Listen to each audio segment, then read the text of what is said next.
Hello everyone, good morning. एक बार फिर से आप सभी का क्रेजी जीके ट्रिक के डेली करंट अफेयर की सीरीज में स्वागत है। शुरू करेंगे आज के सेशन को। आज हम 20 फरवरी के सभी करंट अफेयर यहां पर डिटेल में डिस्कस करेंगे। एक एक फैक्ट, एक एक क्वेश्चन, एक एक करंट अफेयर को आराम से सुनिएगा। एग्जाम ओरिएंटेड है, सभी फैक्ट आराम से सुनिएगा, एंड तक सेशन को देखिएगा।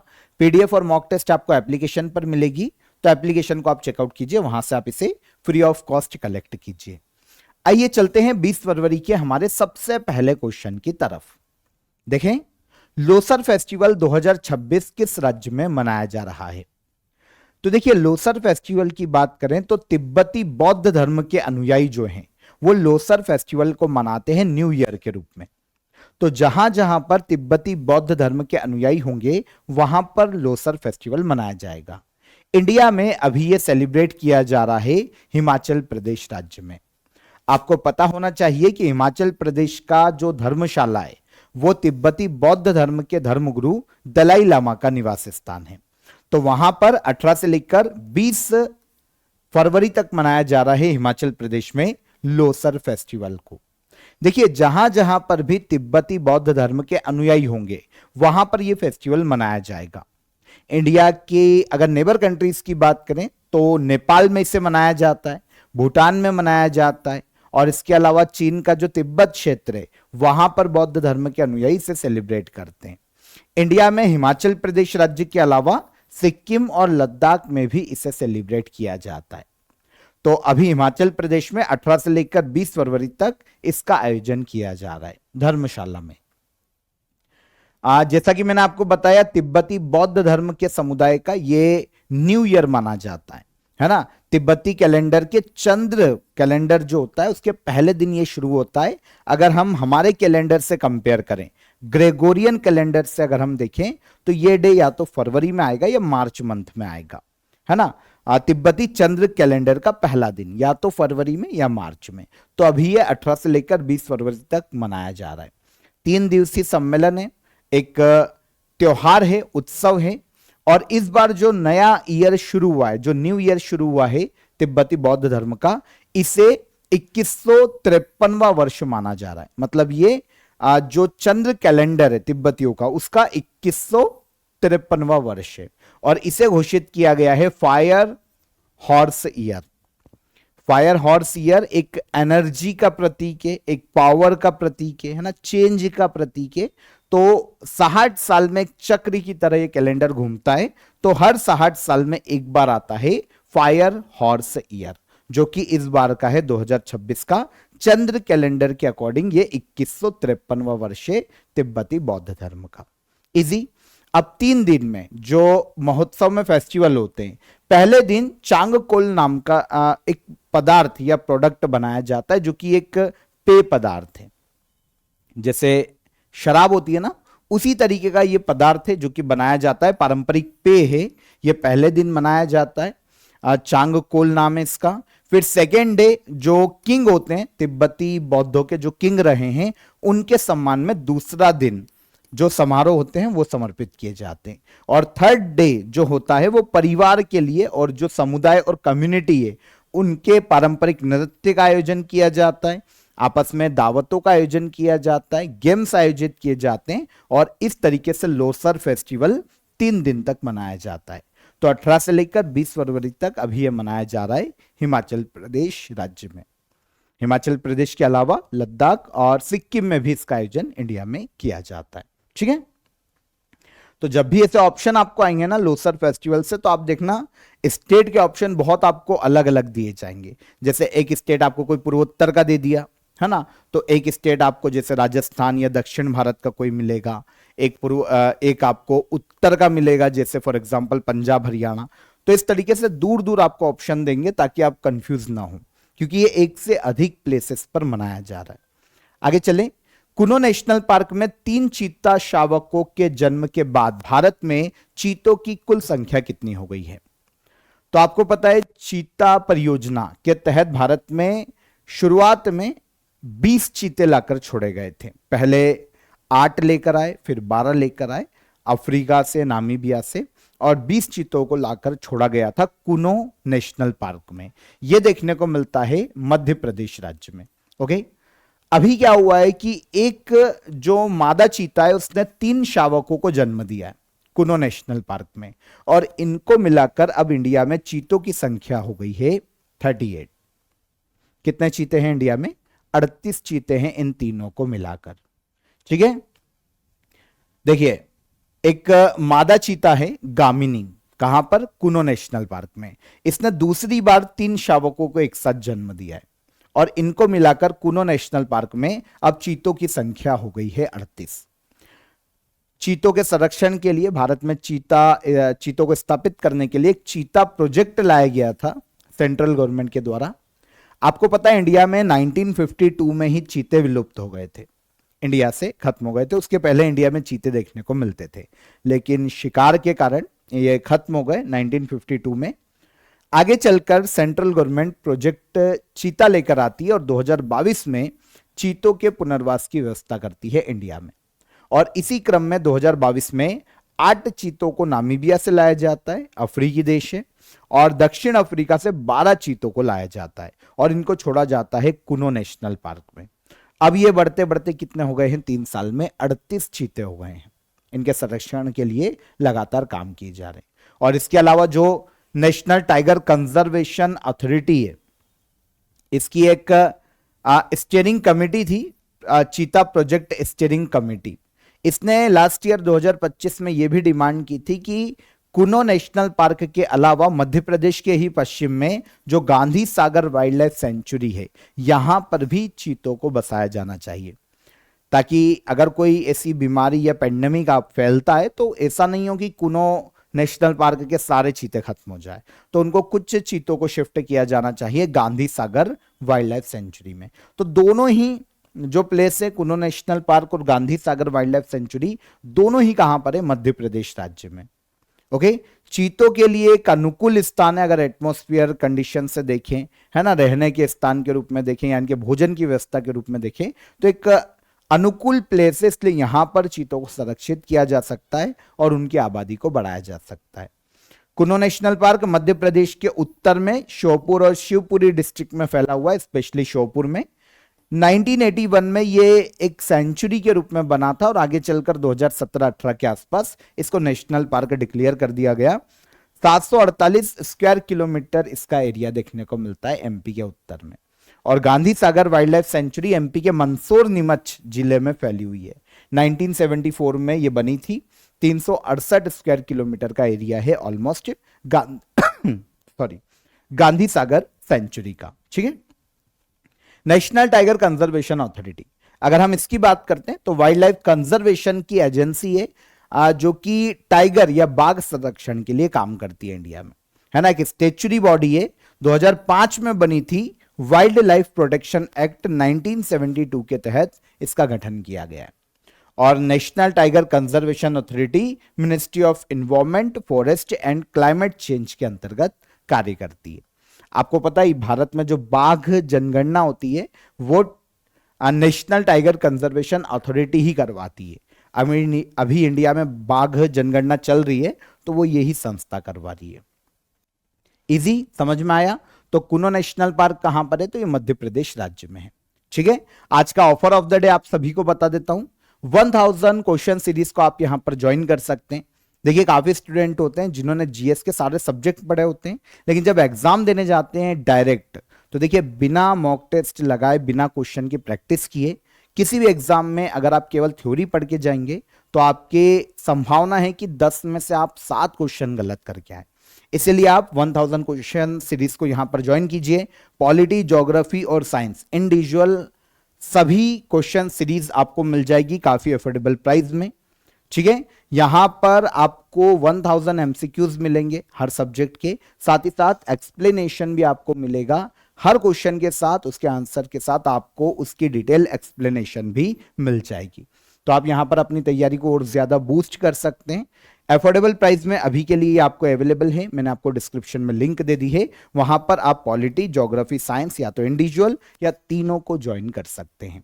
कोई भी आपकी क्वेरी है, कोई भी आपका क्वेश्चन है तो आप हेल्पलाइन नंबर पर कॉल कर लीजिए।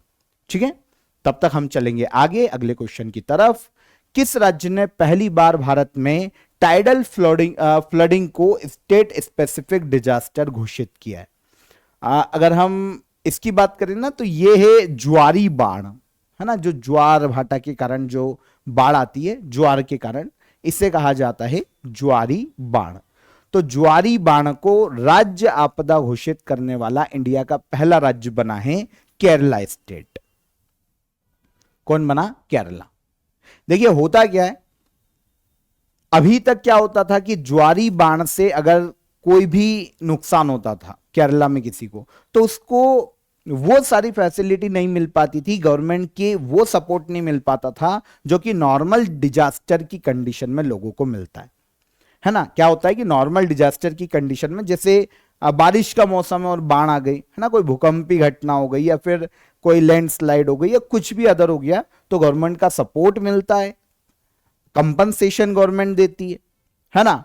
जैसे साइक्लोन आ गया, कोई चक्रवात आ गया, नेचुरल कोई अदर डिजास्टर आ गया, तो उनके पीड़ितों को तो केरला सरकार हेल्प कर देती थी। लेकिन ये जो ज्वारी बाढ़ होती है ना, एक अलग कंडीशन है, तो यहां पर एक गवर्नमेंट का सपोर्ट और हेल्प नहीं मिल पाती है टाइम पे, क्योंकि ये बहुत ही लिमिटेड टाइम के लिए होती है घटना, और उससे क्या होता है कभी कभी बहुत ज्यादा नुकसान हो जाता है, उसको कैलकुलेट करना बहुत मुश्किल होता है।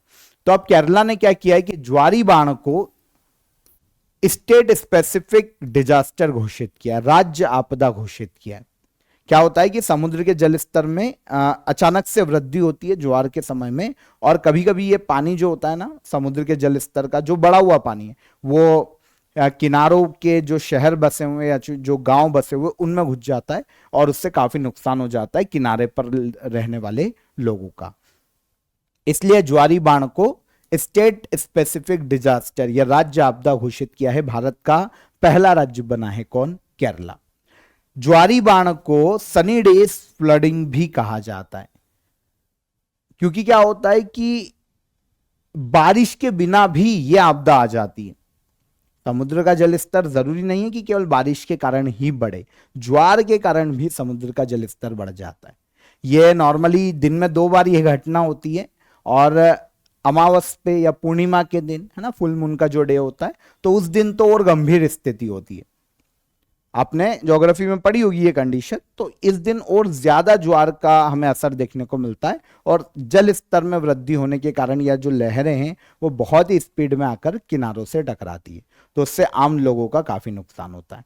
अब केरला के लिए जरूरी था कि ऐसी कोई स्कीम लेके आए, क्योंकि केरला का बहुत सारे जो हिस्से हैं ना समुद्र तल से नीचे, कोची जैसे जो शहर है वो समुद्र के बहुत पास है, तो यहां पर लोगों का नुकसान होने की संभावना बहुत बढ़ जाती है ज्वारी बाढ़ के कारण।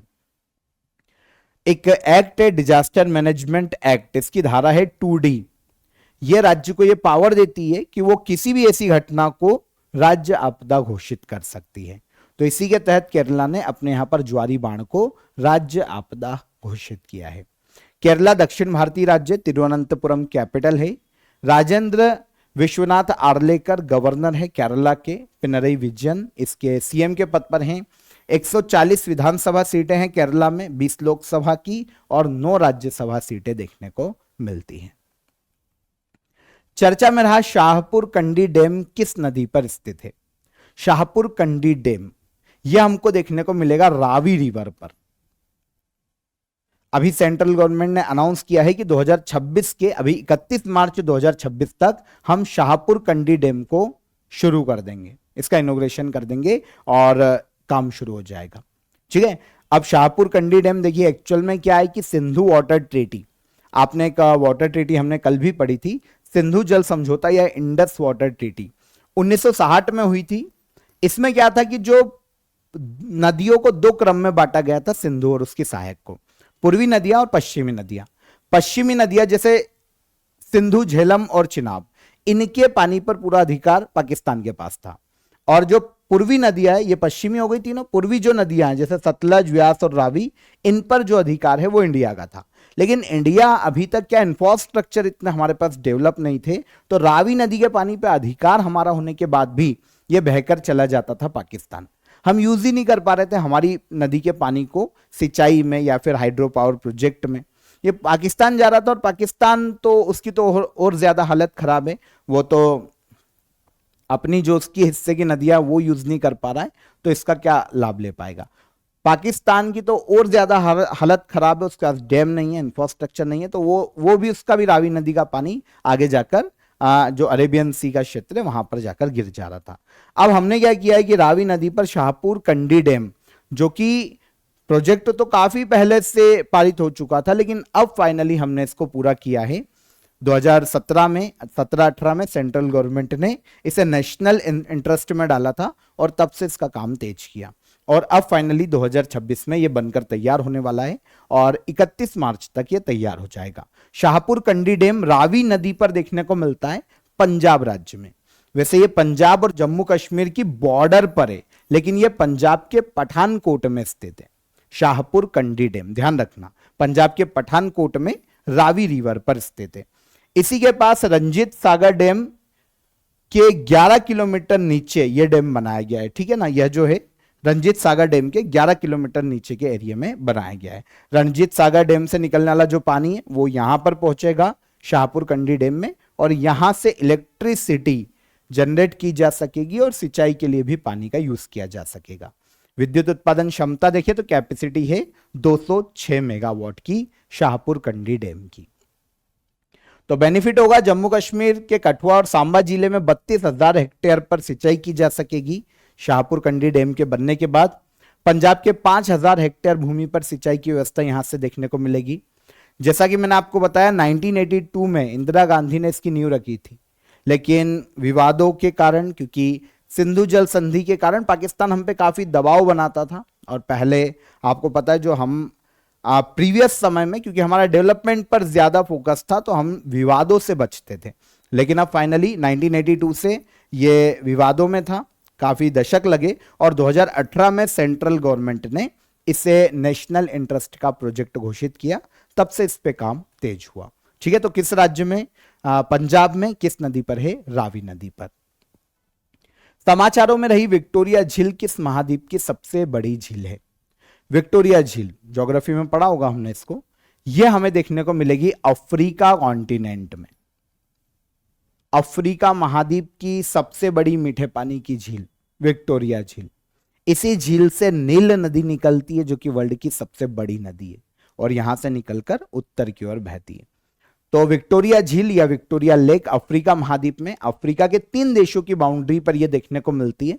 यह आप देखेंगे, यह है विक्टोरिया लेक, युगांडा, केनिया और इधर आते हैं तो ये कौन है? तंजानिया, है ना। तो ये 3 देशों की बाउंड्री पर, ये बाउंड्री इनकी कट हो रही है, तो 3 देशों की बाउंड्री पर देखने को मिलती है। तो युगांडा और तंजानिया में इसका अधिकतर हिस्सा फैला हुआ है। आपको पता है भूमध्य रेखा विक्टोरिया झील के मध्य से होकर गुजरती है। सर सुर्खियों में क्यों है?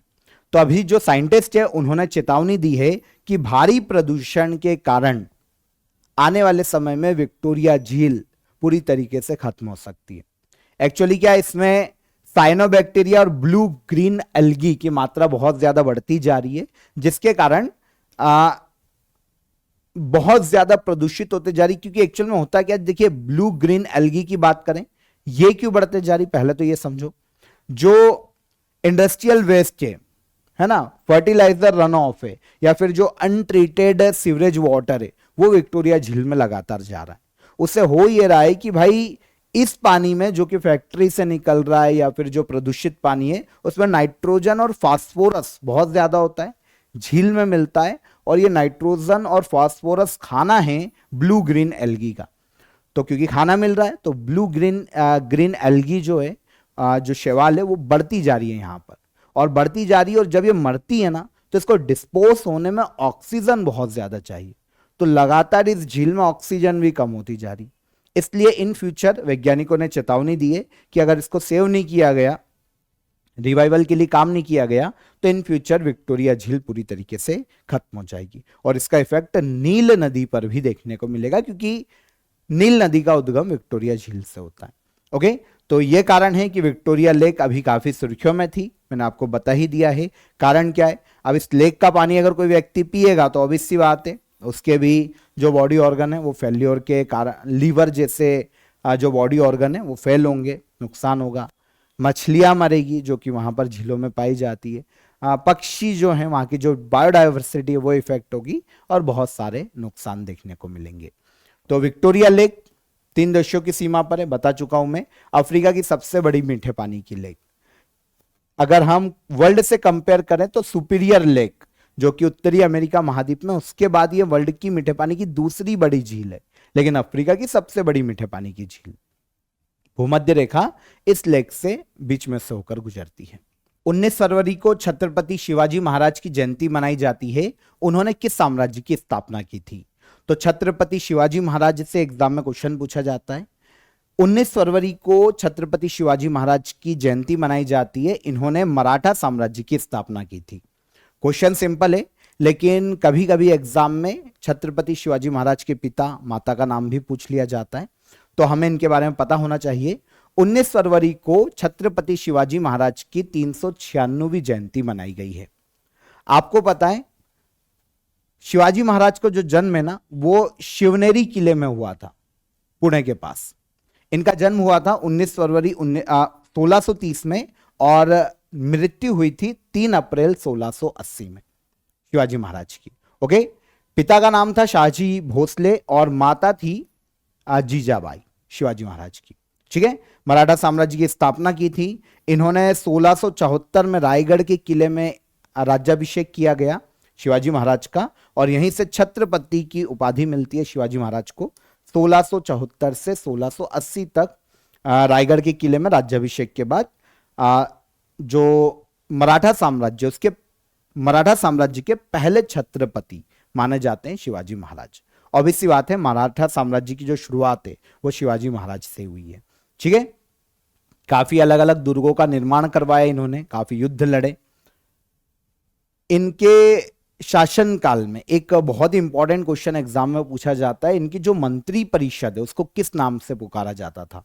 तो छत्रपति शिवाजी महाराज की मंत्री परिषद को अष्ट प्रधानमंत्री परिषद के नाम से पुकारा जाता था। यह एक एग्जाम में क्वेश्चन काफी आता है। ठीक है ना। शिवाजी महाराज की जयंती को शुरू किया था 1870 में ज्योतिबा फूले ने, और आगे फिर नेशनल लेवल पर इसे प्रसारित किया था लोकमान्य तिलक ने।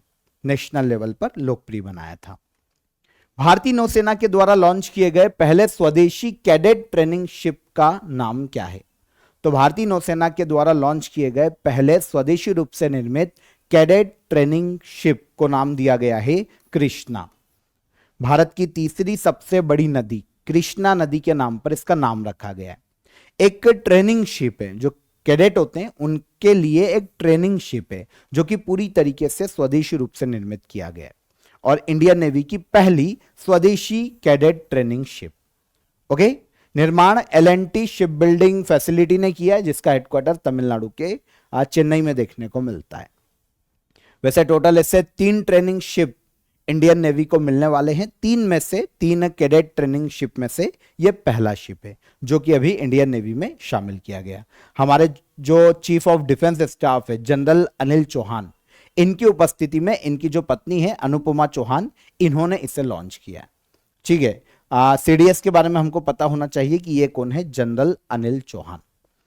अब अगर हम फैक्ट देखते हैं, ठीक है, इस कैडेट ट्रेनिंग शिप के कि क्या क्या इसमें फैसिलिटी है, तो कैपेसिटी की बात करें तो 200 कैडेट, 20 ऑफिसर्स और 150 नाविकों को ले जा सकती है और वो इसमें रह सकते हैं। लेंथ 122 मीटर की, स्पीड है 20 नॉट्स की, ऑलमोस्ट 37 किलोमीटर पर आवर की स्पीड से ये चल सकता है, और लगातार 60 दिनों तक एक फ्यूलिंग में लगातार 60 दिनों तक समुद्र में रह सकता है। हार्मोज स्ट्रेट किन 2 समुद्रों को आपस में जोड़ता है? हार्मोज जल डमरू मध्य, यह आपस में कनेक्ट करता है फारस की खाड़ी और ओमान की खाड़ी को।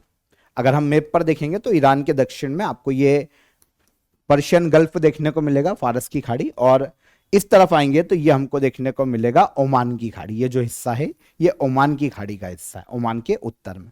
तो इन दोनों को कनेक्ट करता है स्ट्रेट ऑफ हॉर्मुज, और ये ईरान के कंट्रोल में, यहां पर जो आप एरिया देख रहे हैं ये ईरान के कंट्रोल में। अभी हुआ ये है, सुर्खियों में इसलिए हैं क्योंकि ईरान ने लाइव फायर नेवल ड्रिल्स के चलते स्ट्रेट ऑफ हॉर्मुज को बंद कर दिया है, क्योंकि ईरान के कंट्रोल में।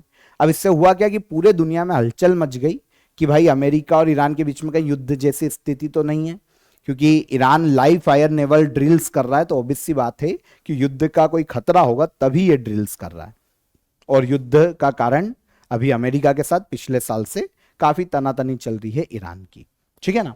वैसे स्टेट ऑफ हॉर्मुज ईरान के साउथ में स्थित है, ईरान का कंट्रोल है इस पे, फारस की खाड़ी और ओमान की खाड़ी को ये आपस में कनेक्ट करता है।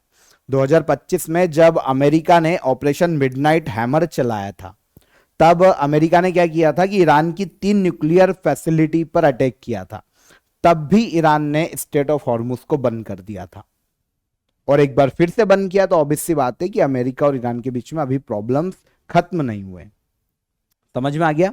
तो याद रखिएगा, इंपॉर्टेंट क्यों हो जाता है स्टेट ऑफ हॉर्मुज, पूरा वर्ल्ड डर क्यों जाता है हर बार। तो देखिए, ग्लोबल क्रूड ऑयल का लगभग 20 से 30% जो सप्लाई है ना, इसी क्षेत्र से होती है।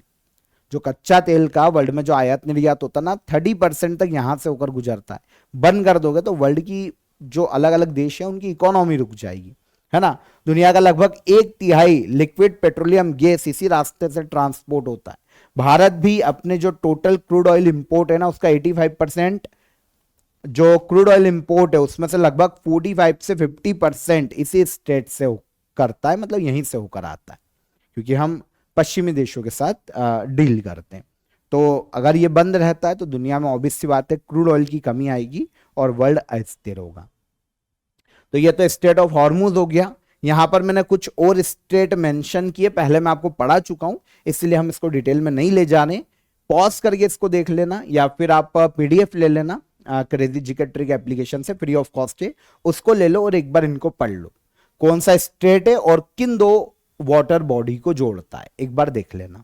आगे बढ़े, पॉज करके भी पढ़ सकते हो। आगे आइए, भारत ने एम्स नई दिल्ली को किस अंटार्कटिक स्टेशन से टेली रोबोटिक अल्ट्रासोनोग्राफिक के माध्यम से जोड़ा है।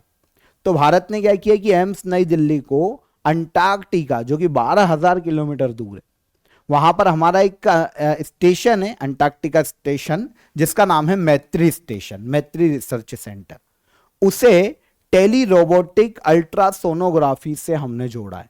एक बहुत बड़ी उपलब्धि इंडिया ने हासिल की। मतलब क्या हुआ इसका? मतलब यह हुआ कि मैत्री स्टेशन में कोई व्यक्ति है, कहां पर? 12,000 किलोमीटर दूर अंटार्कटिका में, उसका हमने इलाज किया है, उसकी रियल टाइम अल्ट्रासाउंड की है दिल्ली के एम्स में बैठ के, है ना। एक रोबोटिक हैंड होता है, जैसे जैसे यहां पर डॉक्टर स्क्रीन चल रही है और काम कर रहे हैं, और वहां पर अंटार्कटिका में जो मशीन लगी हुई है रोबोटिक, वो वैसे वर्क करेगी जैसे एम्स दिल्ली में बैठे हुए डॉक्टर करवा रहे हैं। तो यहां बैठे बैठे, दिल्ली में बैठे बैठे 12,000 किलोमीटर दूर रियल टाइम अल्ट्रासाउंड किया है इंडिया ने, एम्स दिल्ली ने। तो बहुत ही इंपॉर्टेंट उपलब्धि है। 1 सेकंड से भी कम में ये मूवमेंट होता है, इधर से डॉक्टर काम कर रहे हैं और उधर जो रोबोटिक जो मशीन है वो वहां पर वर्क कर रही है। समझ में आया? जो अल्ट्रासोनोग्राफिक मशीन है वो वहां पर वर्क कर रही है, रियल टाइम इमेजिंग भी दे रही है। तो इस तरीके से ये एक टेस्ट है जो किया गया है। अब इससे होगा ये कि इन फ्यूचर दूर दराज के जो ग्रामीण इलाके हैं वहां पर भी हम मेडिकल फैसिलिटी को इस तरीके से पहुंचा पाएंगे। गांव में से बड़े हॉस्पिटल अगर नहीं है तो कोई दिल्ली में बैठ के भी गांव के किसी व्यक्ति का टेस्ट वगैरह, अल्ट्रासाउंड वगैरह कर सकता है। इन फ्यूचर जो हम गगनयान मिशन भेजेंगे, तो अगर हमारे एस्ट्रोनॉट बीमार पड़ते हैं, उनका कोई इलाज करना है, तो यहां बैठे बैठे ऊपर उनका इलाज कर देंगे, है ना। तो ये काफी फायदे हैं इसके। तो आई होप आप समझ पाए होंगे कि ये उपलब्धि क्यों जरूरी है।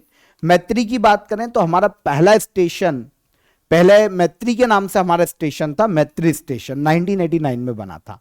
अब हम इसको रिप्लेस कर रहे हैं और इसके स्थान पर मैत्री 2 रिसर्च स्टेशन बनाया जा रहा है अंटार्कटिका में। 2030 तक बनके तैयार हो जाएगा। अभी तो मैत्री स्टेशन चल रहा है, पर अब इसको रिप्लेस करके मैत्री 2 बनाएंगे हम। जो मैत्री 2 बनेगा ना, वो ग्रीन रिसर्च स्टेशन होगा। एनर्जी के लिए solar power plant, wind energy, इनका यूज किया जाएगा, जो नया बनाया जा रहा है। अंटार्कटिका दुनिया का 5th लार्जेस्ट कॉन्टिनेंट है, ठीक है। 14 मिलियन स्क्वायर किलोमीटर में फैला हुआ है। अर्थ का 75% जो फ्रेश वाटर है वो अंटार्कटिका में ही बर्फ के रूप में देखने को मिलता है। 1959 में एक ट्रीटी बनी थी वर्ल्ड के बीच में, अंटार्कटिका ट्रीटी। अंटार्कटिक ट्रीटी के नाम से इसे पुकारा जाता है। काफी फंबल आ रहे हैं, ठीक है।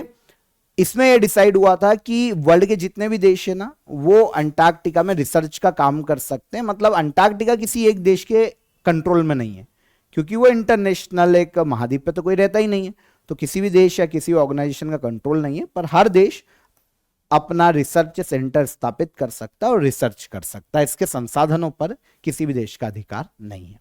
आगे, जूलॉजिकल सर्वे ऑफ इंडिया द्वारा खोजी गई नई डिप्लूरा प्रजाति लेपिडोकैम्पा सिक्किमेंसिस किस क्षेत्र में पाई गई है? तो ये एक प्रजाति है, सूक्ष्म जीव की एक प्रजाति है जिसका नाम है लेपिडोकैम्पा सिक्किमेंसिस। ये सिक्किम और पश्चिम बंगाल के क्षेत्रों में मिली है, इसीलिए नाम भी सिक्किमेंसिस है इसका।